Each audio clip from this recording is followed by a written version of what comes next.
All right, guys, Coach Corey here. So I did this after the Atlanta race where I evaluated somebody's race and talked about how I'd break it down. I'm going to do it again because I think it is a good example of why I think you should look at it the way that I break it down here, or your own system for it, but it's kind of something similar. So same athlete as last time. I just realized that their name's on there. Too late. It's not too late. I could delete this, but it's available online. You could find it if you really wanted to, if you care. So Kat, same athlete as last time, and I wanted to do somebody else because I did this publicly with Kat last time, but her data fit really well for one of the points I wanted to make. So it's Kat again. So this is a 2-minute PR from Dallas to Atlanta. Longer than that, 2 minutes and like 40 seconds better. So like a big PR. But if you were to just look at her runs were slower in Dallas than in Atlanta. So her runs in Dallas in total were 38:52, and her runs in total in Atlanta were 38:15. And the reason I point this out is if you just looked at that and you just thought, hey, I as an athlete, my athlete had a 2-minute and 40-second PR while running slower, the conclusion that I think you would draw from that is, oh, I need to throttle back on the runs and I need to be more aggressive in the events because that is what leads to success. And if you just looked at my time is better and my runs were slower, that is the conclusion you would draw. However, when you factor in the rock zone and you calculate that number, that's where you can see there's an exact 2-minute difference between those two.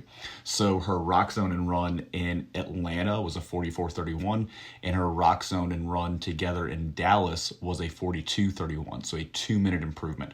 So this is a significantly better running performance in Dallas than it was in Atlanta, even though if you just look at the runs, it doesn't show that. The runs in Atlanta were short, and then the rock zone was massive, whereas the runs in Dallas, I would say, were normal, and the rock zone was normal. It's actually kind of a weird shape, but normal like distance in there.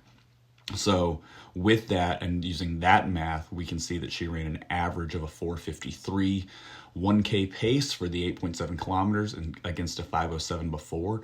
And then the other dumb metric I use, which is I compare runs 2 through 7. If you look at runs 2 through 7, the average pace on those runs was a 4:46, and we see on those runs 4:43, 4:44, 4:45, 4:52, 4:47, 4:48.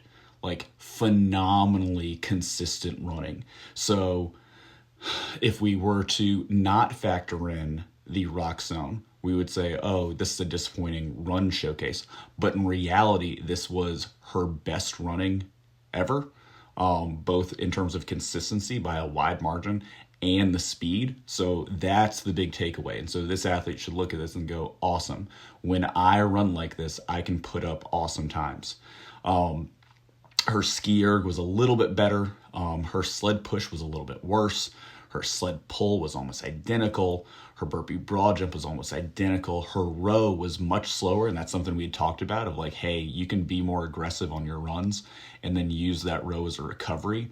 Her farmer's carry, she was a little bit less aggressive, but then she talked about feeling really good with that slower row and with the slightly less aggressive farmer's carry going into the lunge, blew away her old lunge performance, and then had a great last run into the wall balls, which were slightly better than before.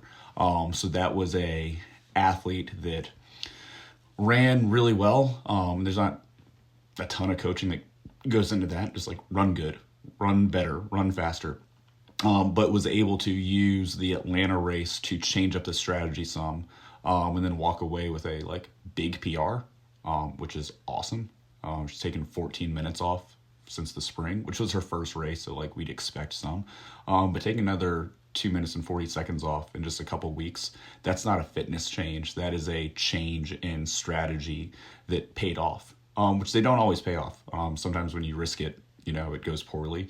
I told her before the race, like, don't run another 117, run a 115 or run a 125. But like, you just did a race that was a PR, so why go for something average?